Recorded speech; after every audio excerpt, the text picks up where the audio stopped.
IIT jam 2025-এর আমি previous year question নিয়ে আলোচনা করব। ওকে, তো ফার্স্টে আমরা যে টপিকটা বেসিক্যালি আলোচনা করব সেটা হচ্ছে গিয়ে mechanics and general properties of matter, মানে basically classical mechanics, right? So classical মেকানিক্সের কিছু ইম্পর্টেন্ট প্রিভিয়াস ইয়ার কোয়েশ্চেন সেগুলো নিয়ে আলোচনা করা যাক। সো আইআইটি জ্যাম 2025-এর জন্য আমরা কীভাবে প্রিপারেশন নেব সেই জিনিসগুলোর জন্য যে কী কী কোয়েশ্চেনগুলো করা দরকার সেগুলো দেখা যাক, রাইট? সো কনসেপ্টটাকে আগে ভালো করে ডেভেলপ করা যাক। তো ফার্স্ট অফ অল যে কোয়েশ্চেনটা আমি রেখেছি সেটা কি বেসিক্যালি দেখো, বলছে সলিড স্ফেয়ার। এগুলো মাথায় রাখতে হবে, কি একটা সলিড স্ফেয়ার বলে দিয়েছে, যার মাস এম, রেডিয়াস এ, কোনো অসুবিধা নেই। বলছে ইজ রোলিং, মানে সেটা রোল করছে, রাইট? ঘুরতে ঘুরতে ঘুরতে যাচ্ছে। বলছে with a linear speed V, মানে একটা লিনিয়ার স্পিড রয়েছে, মানে এরকমভাবে যাচ্ছে বেসিক্যালি। একটা সলিড স্ফেয়ার রয়েছে, এরকম একটা সলিড স্ফেয়ার। ওকে,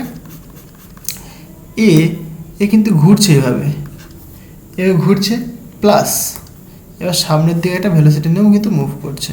ওকে, মানে সে রোটেট করছে অ্যাজ ওয়েল অ্যাজ সে কিন্তু লিনিয়ার মুভ করছে আবার, দেখো তাই এখানে বলেছে। ওকে, তাহলে যেহেতু রোটেট করছে তার মধ্যে একটা অ্যাঙ্গুলার ভেলোসিটি থাকবে, সেটা আমি ওমেগা ধরে দিলাম। বলছে অন আ ফ্ল্যাট সারফেস, একদম ফ্ল্যাট সারফেসের উপরে, মানে এই যে সারফেসটা, এই সারফেসটা কেমন একটা পুরো ফ্ল্যাট সারফেস, কোনো ইনক্লাইনেশন নেই, রাইট? এটা একটা ফ্ল্যাট সারফেস। একটা ফ্ল্যাট সারফেসের উপরে একটা সলিড স্ফিয়ার যার মাস এম। ওকে, সে রোটেট করতে করতে, মানে রোল করতে করতে কিন্তু একটা ভি ভেলোসিটি নিয়ে সামনের দিকে এগোচ্ছে। মানে তুমি কনসিডার করতে পারো একটা সাইকেল, একটা হচ্ছে মানে একটা গোল বল একটা, ঠিক আছে, লোহার বল, সেটাকে তুমি একটা প্লেন ফ্ল্যাট সারফেস বরাবর তুমি ধাক্কা দিয়ে দিয়েছো, রাইট? এখানে কি বলছে দেখো, বলছে উইদাউট স্লিপিং, মানে এখানে কোনো স্লিপ কাটছে না, কিন্তু এরকম হয় যে মানে ঘুরছে না ঘুরলে কি স্লিপ কাটতে কাটতে এগোবে। যেহেতু এখানে রোটেট করছে তার মানে কি এখানে কোনো স্লিপিং নেই, ঠিক আছে, মানে স্লিপ খাচ্ছে না, সে রোটেট করছে প্লাস কিন্তু সামনের দিকে এগোচ্ছে। অনেক সময় কেমন হয়, মানে স্লিপ খেতে খেতে যায়, ঠিক আছে, এখানে যদি মানে সারফেসে জল থাকে দেখা গেলো কি সে ঘুরলো না, কিন্তু স্লিপ কাটতে কাটতে চলে গেলো, কিন্তু এখানে স্লিপ খাচ্ছে না। হ্যাঁ, বলছে the magnitude of the angular momentum of the sphere, মানে স্ফেয়ারে অ্যাঙ্গুলার মোমেন্টাম আমাদেরকে বের করতে হবে। দেখো, তাহলে প্রথমত এটা আমরা যেটা বুঝতে পারছি, এই যে স্ফেয়ারটা দু ধরনের মোশন রয়েছে। এখানে একটা অ্যাঙ্গুলার মোশন রয়েছে, একটা লিনিয়ার মোশন রয়েছে। তাহলে তার যে অ্যাঙ্গুলার মোমেন্টাম হবে, তার অ্যাঙ্গুলার মোমেন্টামটা কত হয় বলো? তাহলে আমরা অ্যাঙ্গুলার মোমেন্টামটা লিখতে পারি, so angular momentum of the body L equal to, দুটো মোশন রয়েছে, এক লিনিয়ার, একটা রোটেশনাল। তো রোটেশনাল মানে কত? রোটেশনালের ক্ষেত্রে আমরা অ্যাঙ্গুলার মোমেন্টাম লিখতে পারি I into omega, right? I হচ্ছে কি মোমেন্ট অফ ইনার্শিয়া, ওমেগা হচ্ছে কি অ্যাঙ্গুলার ভেলোসিটি। তাহলে এই যে বডিটার মোমেন্ট অফ ইনার্শিয়া ধরলাম আই, আর যে ঘুরছে তার জন্য তার অ্যাঙ্গুলার ভেলোসিটি ধরলাম আমি ওমেগা, প্লাস আরেকটা কি, তার লিনিয়ার মোশন রয়েছে। তো লিনিয়ারের জন্য তার অ্যাঙ্গুলার মোমেন্টাম হয় কত? মাস ইন্টু ভেলোসিটি ইন্টু মানে রেডিয়াসটা হয়। তাহলে এই রেডিয়াস কত? এ বলে দিয়েছে, তাহলে এ লিখলাম আমি। ওকে, তাহলে এইটা হচ্ছে কি আমাদের বেসিক ফর্মুলা এসে দাঁড়াবে। ওকে, যে প্রবলেমটা বলেছে তার ক্ষেত্রে। তাহলে এখানে আমরা কি জানি না, আমাকে কি বের করতে হবে দেখো। তাহলে আমরা এখানে জানি না বেসিক্যালি আই হচ্ছে কি মোমেন্ট অফ ইনার্শিয়া, রাইট? তাহলে আইটা কত সেটা আমাকে জানতে হবে। আই হচ্ছে কি মোমেন্ট অফ ইনার্শিয়া। তাহলে এখানে বলেছে একটা স্ফিয়ার, তাহলে স্ফিয়ারের জন্য একটা পার্টিকুলার মোমেন্ট অফ ইনার্শিয়া হয়, সেটা তোমরা অবশ্যই জানো। সেটা কত হয় বলো? ফর স্ফিয়ার আমরা বলতে পারি সেটা কত, 2/5 মাস ইন্টু তার যে রেডিয়াসটা মানে এ স্কোয়ার, রাইট? এইটা হচ্ছে তার মোমেন্ট অফ ইনার্শিয়া। দেখো, এই মোমেন্ট অফ ইনার্শিয়ার অনেক রয়েছে, মানে কী করে মনে রাখবে, একটা যদি রিং হয়, রিংয়ের ক্ষেত্রে মোমেন্ট অফ ইনার্শিয়া কত হবে? I is equal to mass into যদি রেডিয়াস আর হয় তাহলে আর স্কোয়ার। ওকে, মানে পুরো হলো, মানে একটা ফাঁকা রিং, জাস্ট একটা রিং, মানে আমরা মানে মেরে যেরকম হাতে ওই বালা পড়ে সেরকম অ্যাকচুয়ালি, ঠিক আছে? এবার যদি রিং না, যদি একটা ডিস্ক হয়, এটা মানে একটা প্লেট, চায়ের প্লেট যেমন হয় প্লেট, তার ক্ষেত্রে কেমন হয় basically half M R square, মানে সবচাইতে মানে নিচের টার্মটা সবচাইতে মিনিমাম হয় যে একটা রিংয়ের ক্ষেত্রে, তারপরে আস্তে আস্তে কিন্তু নিচের টার্মটা বাড়তে থাকে। দেখো, আমি যখন একটা ডিস্ক নিলাম তখন কিন্তু নিচের টার্ম বেড়ে গেল, 2 হয়ে গেল। এটাই যদি তোমার সব একটা রড হতো, একটা রডের ক্ষেত্রে মনে রাখার টেকনিকটা আমি বলি এরকমভাবে, রডকে কী লিখতে পারি আমরা? আর, মানে এরকম লিখি সুন্দর করে আর ও ডি, রাইট, রড। এই আরটাকে তুমি ধরো, আরটাকে তুমি কী লিখতে পারো দেখো, আর মানে কি এরকম না, একটা 1 রয়েছে, একটা 2 এরকম টাইপ একটা রয়েছে, তাহলে 1 আর 2 মানে 12। তাহলে এর ক্ষেত্রে এটা হয় moment of inertia 1/12 m into এই ডিস্টেন্সটা আর কি, যেটা হবে অ্যাকচুয়ালি L স্কোয়ার। ওকে, তাহলে পরে এটা পাচ্ছি আমরা একটা রডের ক্ষেত্রে। এরকমভাবে তোমরা সব বের করতে পারো। একটা যদি স্ফেয়ার ধরো, হলো স্ফেয়ার না, এটা কিন্তু সলিড স্ফেয়ার। ওকে, এটা যদি সলিড স্ফেয়ার ধরো, হ্যাঁ, তার ক্ষেত্রে কেমন হয় basically, I is equal to 2/5 m r square radius r। যদি হলো স্ফেয়ার হয়, এটা হলো স্ফেয়ার, তার ক্ষেত্রে কেমন হয় basically, I is equal to 2/3 m r square. Okay, যদি তুমি একটা রেক্ট্যাঙ্গুলার কিছু নাও, এরকম একটা রেক্ট্যাঙ্গুলার কিছু যদি নাও, তার ক্ষেত্রে কেমন হবে দেখো, রেক্ট্যাঙ্গুলার ক্ষেত্রে কি, এটা ধরলাম a, এটা ধরলাম সাপোজ b। তাহলে যেহেতু রেক্ট্যাঙ্গুলার আর আসছে, আর থাকলে কি 1/12 হবে, তাহলে মোমেন্ট অফ ইনার্শিয়া হয় বেসিক্যালি I ইকুয়াল টু, তুমি বলতে পারো 1/12 m ইন্টু, এটা মাস m, তাহলে একটা a square plus b square. এটা যদি তোমাকে বলতো যে একটা স্কোয়ারের ক্ষেত্রে, তাহলে স্কোয়ারের ক্ষেত্রে কি a আর b সেম হয়, তাহলে a আর b এখানে সেম করে দাও, তাহলে হয়ে যাবে। তাই এইভাবে কিন্তু আমরা বের করতে পারি। ঠিক আছে, আরও দুটো মানে থিওরাম রয়েছে, একটা হচ্ছে তোমার প্যারালাল অ্যাক্সিস থিওরাম, একটা পারপেন্ডিকুলার অ্যাক্সিস থিওরাম। এগুলো একটু ভালো করে দেখে নেবে। ঠিক আছে, তাহলে পরে কি এই প্রবলেমগুলো করতে পারবে। হ্যাঁ, আচ্ছা, তাহলে এখানে দেখো, এখানে যেহেতু সলিড স্ফেয়ার বলেছে, তাহলে আমরা এখানে পুট করতে পারি, কি পুট করতে পারি বলো, আয়ের জায়গায় আমরা লিখতে পারি 2/5 m ইন্টু a স্কোয়ার। আবার ওমেগা আমরা আবার কি জানি, v is equal two r into omega, এখানে আর নয়, এখানে কি a, তাহলে v equal to a into omega.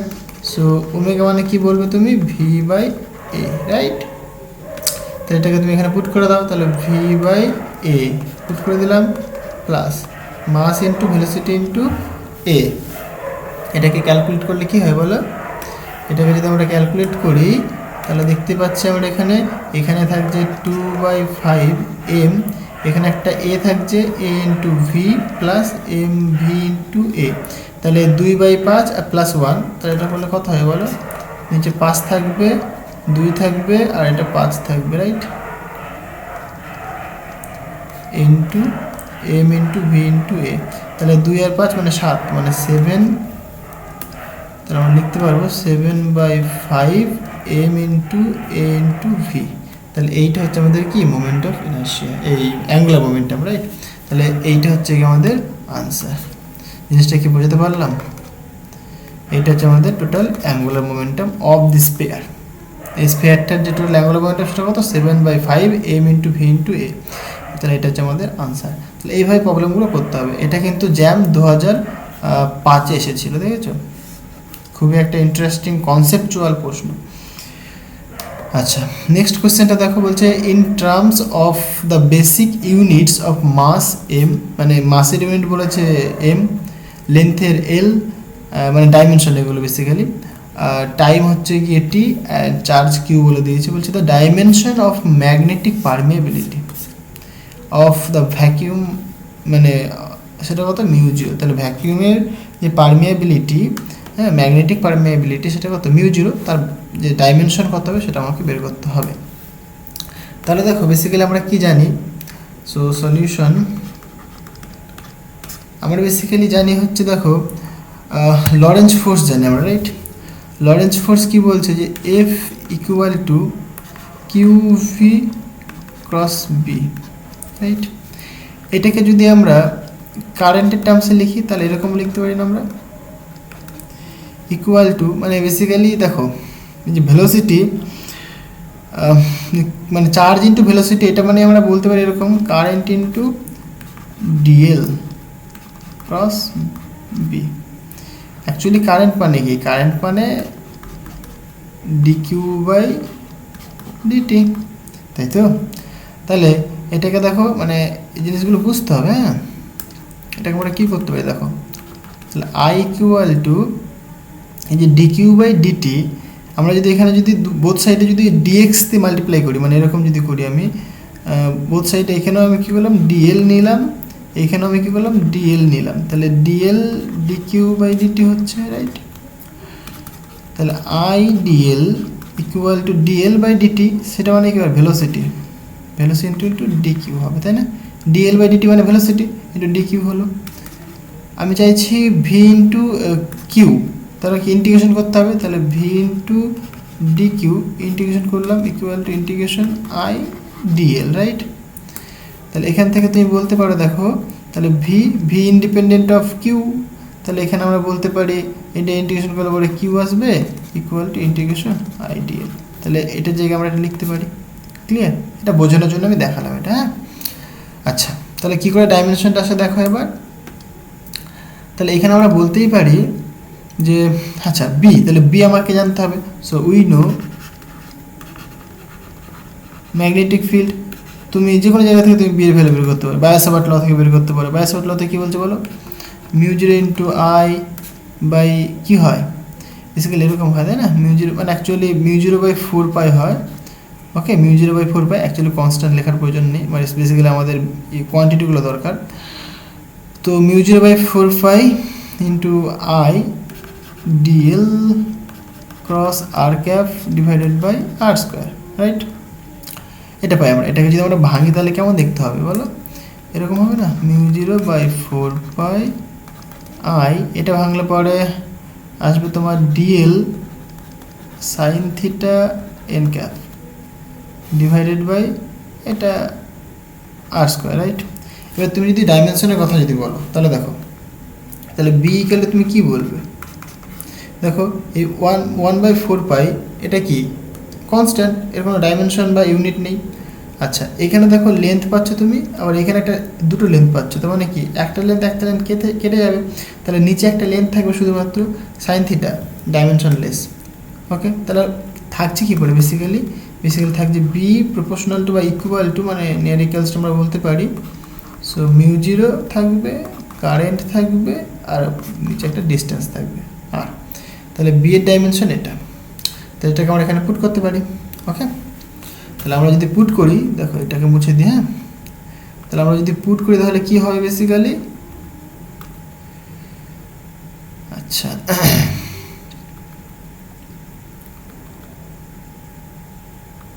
যদি এখানে পুট করি আমরা, তাহলে আমরা বলতে পারবো যে F equal to I DL cross B, B মানে কত এর বলো, mu zero into I by R বা ডি, যা খুশি বলো না তুমি।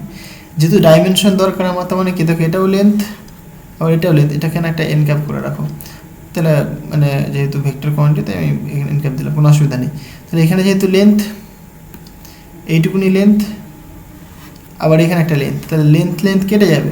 তাহলে আমি যদি ডাইমেনশনের কথা যদি ডিরেক্ট ভাবি তাহলে কি বলবো আমি বলো, তাহলে ফোর্সের ডাইমেনশন কী হয় বলো, M L T to the power -2, mass into acceleration, mass M, acceleration মানে ভেলোসিটি পার টাইম, ভেলোসিটি মানে ডিস্টেন্স বাই টাইম, নিচে দুটো টাইম চলে আসছে, তাহলে ডিস্টেন্স মানে এল, নিচে দুটো টাইম, তাহলে এল বাই টি স্কোয়ার, উপরে আসলে পরে T to the power -2, fine, equal to current.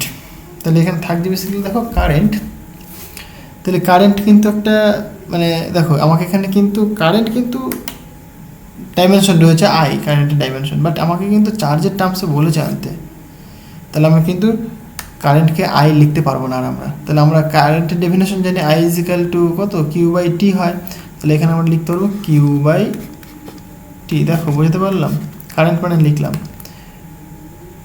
আর এইখানে দেখো মিউ জিরো থাকছে, এখানে আরেকটা আই রয়েছে, মানে কি স্কোয়ার লিখতে পারি আমরা। ওকে, তাহলে এখান থেকে তুমি ক্যালকুলেশন করে মিউ জিরো ভ্যালু বের করে নাও। So mu zero equal to, দেখো এখানে M L T to the power -2 into এটা দিকে আসবে টি স্কোয়ার, আর এর নিচে নামবে তাহলে কিউ টু দি পাওয়ার -2, তাহলে টি টি দেখো কেটে যাচ্ছে, রাইট? তাহলে থাকছে পরে কি basically, so dimension of permeability of vacuum equal to m l আর q to the power -2, m l q to the power -2, মানে কোন অপশনটা, ফার্স্ট অপশনটা, রাইট? তাহলে এই হচ্ছে আমাদের আনসার, এটা হচ্ছে কারেক্ট আনসার। ওকে, আচ্ছা নেক্সট কোশ্চেনটা দেখো কি বলেছে, বলছে একটা প্রজেক্টাইল ইজ ফায়ার, মানে একটা প্রজেক্টাইলকে ফায়ার করা হয় হচ্ছে ফ্রম দ্য অরিজিন থেকে ফায়ার করা হয়, ভালো কথা। বলছে at an angle of 45 degree, মানে π/4, রাইট? π/4 তো নাকি 180 ডিগ্রি বাই 4, 4 4 16 17 18 20 4 বছর 20, ঠিক আছে। 45 ডিগ্রি মানে π/4 বলছে ফ্রম দ্য হরাইজন্টাল, মানে হরাইজন্টাল থেকে। বলছে at the highest point P, মানে হাইয়েস্ট পয়েন্ট পিতে উঠেছে। বলছে of its trajectory the radial and transverse component of its acceleration in terms of acceleration due to gravity আর গ্র্যাভিটেশনাল অ্যাক্সেলারেশন জি, আর কত হবে সেটা দেখাতে হবে। দেখো খুবই ইজি। কি বলেছে এখানে বলেছে, দেখো এটা অরিজিন থেকে একটা পার্টিকেলকে থ্রো, মানে প্রজেক্টাইল মোশন করা হয়েছে, প্রজেক্টাইলভাবে থ্রো করা হয়েছে একটা অ্যাঙ্গেলে। অ্যাঙ্গেলের কত বলেছে? থিটা ইজিক্যাল টু 45 ডিগ্রি, মানে বেসিক্যালি π/4, রাইট? এত ডিগ্রি অ্যাঙ্গেলে ছোড়া হয়েছে, তাহলে ছুড়লাম, ভালো কথা। এটা কিন্তু ম্যাক্সিমাম হাইট এখানে এসে উঠেছে, ওকে? তাহলে এখানে কী পেয়েছে সে? ম্যাক্সিমাম হাইট পেয়েছে, হ্যাঁ? এটা হচ্ছে তার ম্যাক্সিমাম হাইট। আচ্ছা, এবার আমাদের বের করতে বলেছে রেডিয়াল কম্পোনেন্ট এবং মানে অ্যাক্সিলারেশনের radial and transverse component, okay?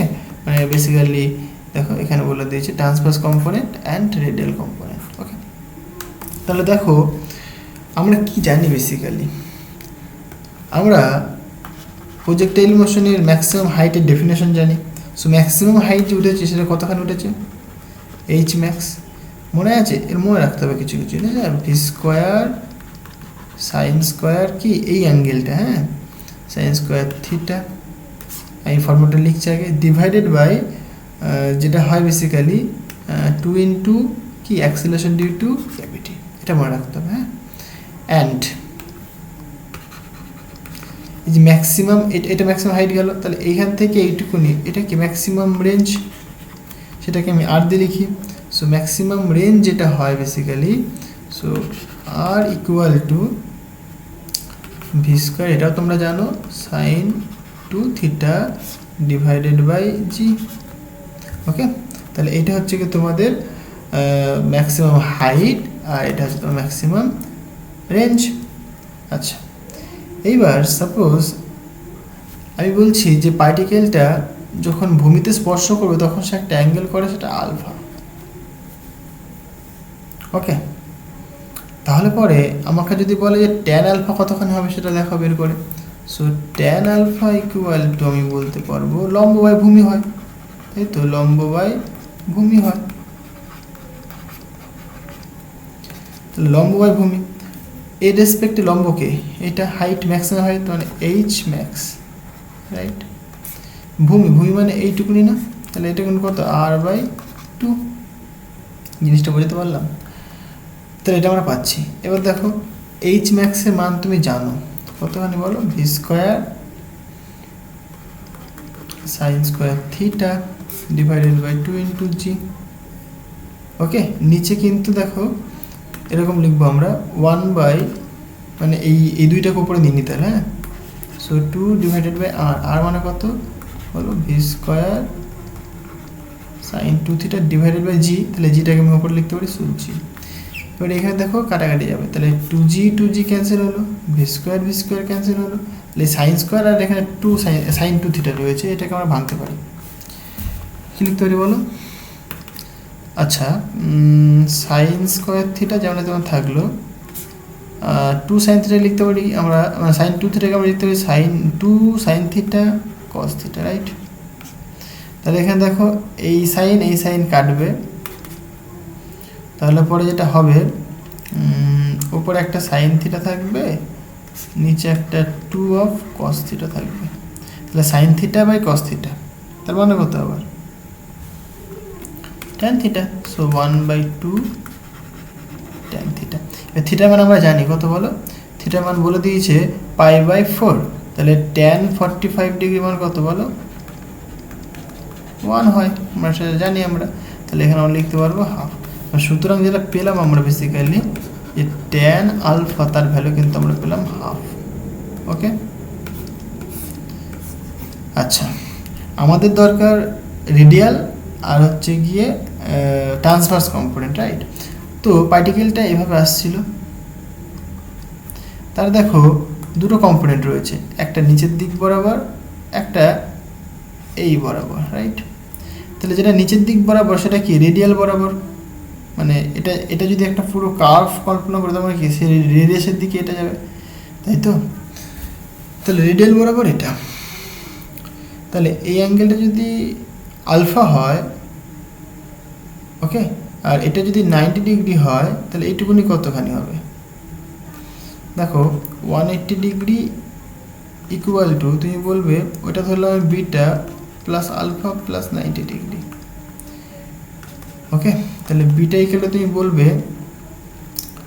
180 degree minus 90 degree minus alpha, so 90 degree minus alpha, তাই তো?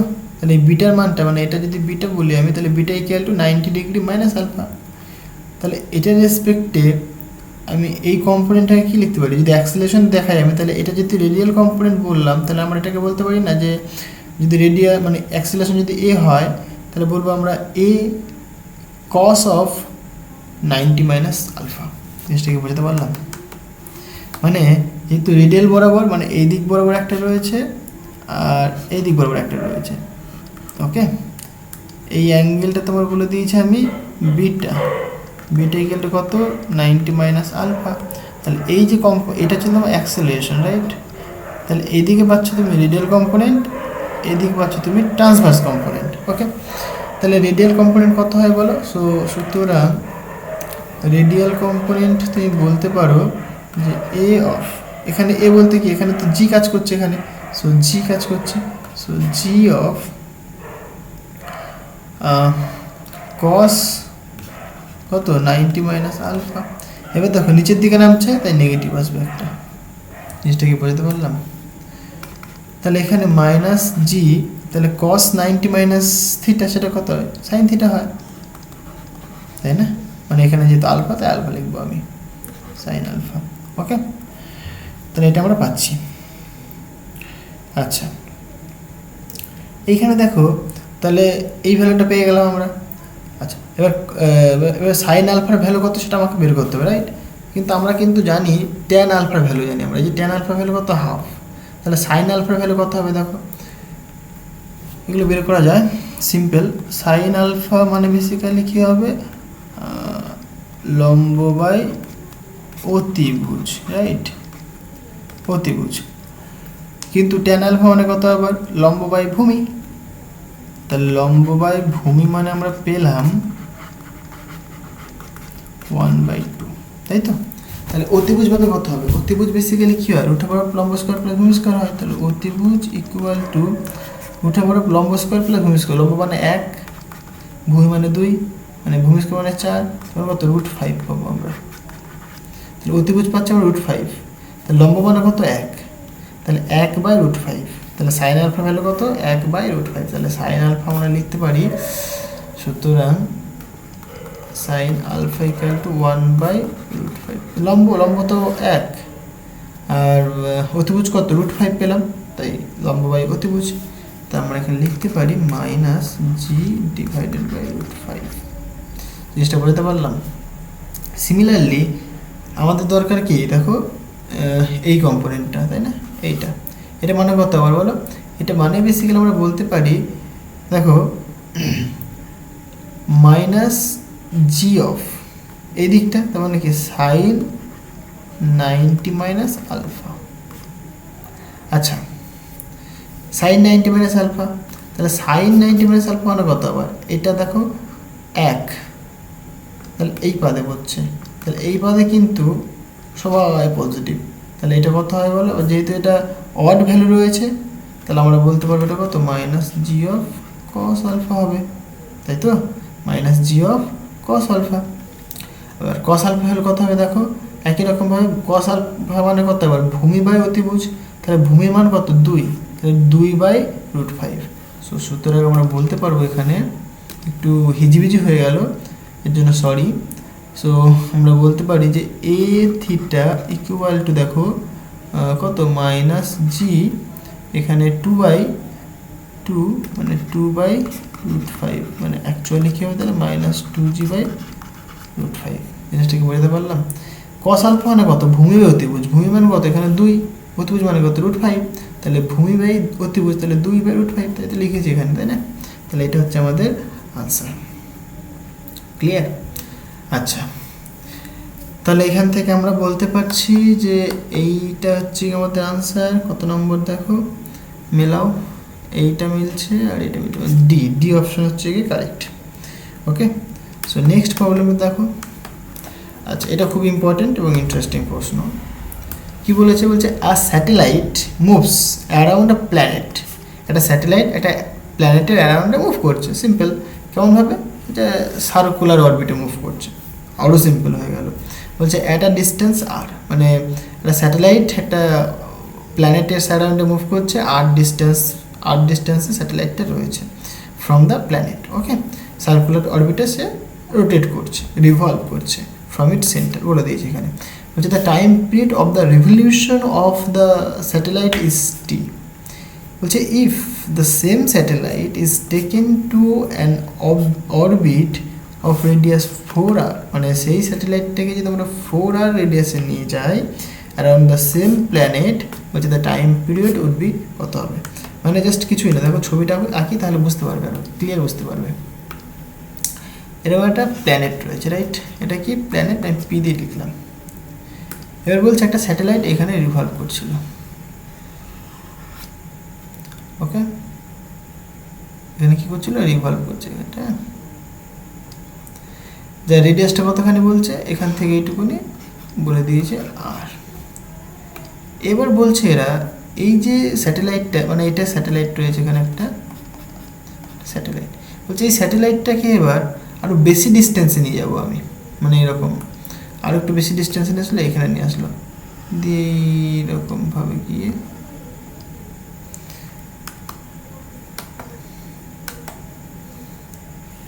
এইরকমভাবে গিয়ে ঘুরছে। ওকে, এরকম করছে। এই রেডিয়াসটা কতখানি বললো? এই রেডিয়াসটা বললো যে 4r। তাহলে পরে এই যখন ঘুরছিল তখন তার টাইম পিরিয়ড বলছে যে টি ছিল। তাহলে এ যখন ঘুরবে, মানে এই স্যাটেলাইটটাই, তখন তার টাইম পিরিয়ড কত হবে সেটা আমাদেরকে বের করতে হবে। দেখো খুবই সিম্পল। কেপলারস ল তোমরা পড়েছো, কেপলারস থার্ড ল তোমরা পড়েছো। কেপলারস থার্ড ল কি বলছে? কেপলারস থার্ড ল বলছে যে T square is proportional to semi যে রেডিয়াসটা, হ্যাঁ, তার হচ্ছে গিয়ে কিউব হবে। এটা হচ্ছে কেপলারস থার্ড ল। তাহলে 1 2 করে লিখতে পারি বা প্রাইম দিয়ে লিখতে পারি, তোমার যা ইচ্ছা তাই লিখো তুমি। তাহলে প্রথমটার কেসে তুমি বলতে পারো যে টি প্রপোর্শনাল T1 ধরলাম, বা আচ্ছা এখানে যেহেতু প্রাইম দিয়েছি তাহলে প্রাইমে লিখি, ঠিক আছে? তাহলে প্রথমটার ক্ষেত্রে ধরলাম T square proportional to R cube. Similarly second যে কেসটা করা হলো তার ক্ষেত্রে বলছি T prime square proportional to R কত এখানে বলো 4r, সো 4r কিউব হবে, তাই না? এবার এদেরকে রেশিও করে দাও, just simple. So T square divided by T prime square equal to, দেখো এটা প্রপোর্শনাল তুলে একটা কনস্ট্যান্ট আসবে, এখানেও একটা কনস্ট্যান্ট আসবে, সো কনস্ট্যান্ট কেটে যাবে। এইখানে হবে আর কিউব আর এখানে হবে 4r তার হোল কিউব, হলো? এবার এটাকে যদি ক্যালকুলেশন করো তাহলেই হয়ে গেল। তাহলে এখান থেকে দেখো কি লিখতে পারি আমি? সো আমার দরকার টি প্রাইম, রাইট? তো এখানে দেখো আর কিউব কাটলো, সো আমি এখানে লিখতে পারি টি প্রাইম স্কোয়ার ইকুয়াল টু, এটাকে এদিকে নিয়ে আসলাম, এখানে আর কিউব কাটলো, তাহলে 4টা এদিকে আসবে আবার, সো 4 এইদিকে আসলো, তার whole cube, 4 whole cube into T square, হলো? তাহলে এটাকে কি লিখতে পারি দেখো, টি প্রাইম স্কোয়ার 4 গুণ 4 গুণ 4, তাই তো? তাহলে আর এখানে টি স্কোয়ার, এটাকে যদি রুট করে দাও তাহলে কি হবে? এখানটা বেসিক্যালি রুট করে দিলে পরে এটা দুটোর জন্য একটা বেরোবে, এখানে দুটোর জন্য একটা বেরোবে, আর √4 থাকবে, √4 মানে কত আবার 2 লিখতে পারি, 2 গুণ 2, তাহলে 2 বেরোলো, মানে বেসিক্যালি এটা 8 64, তো 64কে আমরা 8 গুণ 8 লিখতে পারি, একই কথা। আর এখানে একটা টি থাকলো। তাহলে এখানে আলটিমেট যেটা পাচ্ছি আমরা সেটা কত বলো? So T prime equal to 8 into T. তাহলে টাইম পিরিয়ডটা কিন্তু সেম থাকবে না, টাইম পিরিয়ডটা দেখো 8 গুণ বেড়ে যাবে, মানে 4 গুণ রেডিয়াস বাড়িয়েছে, তার দরুন কি 8 গুণ টাইম পিরিয়ড বেড়ে যাবে। খুবই ইন্টারেস্টিং। এই যে প্রশ্নগুলো করলাম দেখো, এটাও কিন্তু জ্যাম 2007-এ এসছে, এটাও 2007-এ এসছে,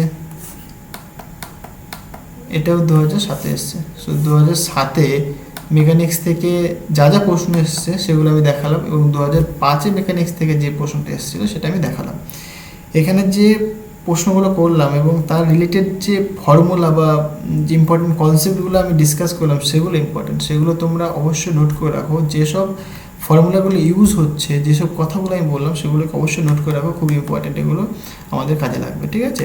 যে কোনো প্রবলেম করতে গেলে আমাদের কাজে লাগবে। সো এখানে যা যা করানো হয়েছে সবই ইম্পর্টেন্ট কোয়েশ্চেন, ঠিক আছে? এবং ইম্পর্টেন্ট ফর্মুলা ইউজ করা হয়েছে। এটা তো মারাত্মক ইম্পর্টেন্ট। মানে এমন কোনো এক্সাম নেই যেখানে এটা দিয়ে কোশ্চেন করে না। বার্গ বলো, নেট বলো, গেট বলো, চেস্ট বলো, থাকেই বলতে গেলে প্রায়, ঠিক আছে? খুব খুব ইম্পর্টেন্ট কোশ্চেন এই মানে ফর্মুলা এটা। তো আজকে এই পর্যন্তই থাক, দেখা হবে আবার নেক্সট ভিডিওতে। Thank you.